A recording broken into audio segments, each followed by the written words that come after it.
هاي، أنا حنان الطاهر، أنا حكواتية باحكي حواديت للصغيرين والكبار، وجاية النهارده أشارك معاكم شوية معلومات كده على السريع على الطاير يعني للناس اللي رايحة معرض الكتاب، شوية حاجات كده تساعدكم وأنتم بتختاروا كتب، وأولًا كل سنة وأنتم طيبين بمناسبة معرض الكتاب، كل معرض وأنتم طيبين. المعلومة اللي هاقولها لكم النهارده اسمها The Five Finger Rules، دي للناس اللي واخدة معاها ولادها معرض الكتاب، وعايزة تشوف إذا كان الكتاب ده مناسب للأطفال اللي معاهم والّا لأ، لو الكتاب مش مكتوب عليه السن إيه يعني.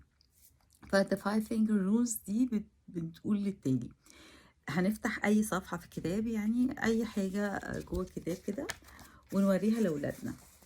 لو في جوه الكتاب 5 كلمات الولد ما عرفهاش أو البنت ما عرفتهاش، يبقى الكتاب ده صعب عليه.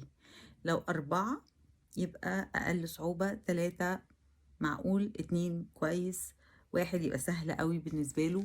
فبالتالي حسب عدد الكلمات اللي جوه الكتاب. وهذه كانت معلوماتنا لليوم. يا رب أكون ساعدتكم بأي حاجة. كل سنة وأنتم طيبين وأشوفكم على خير. سلام.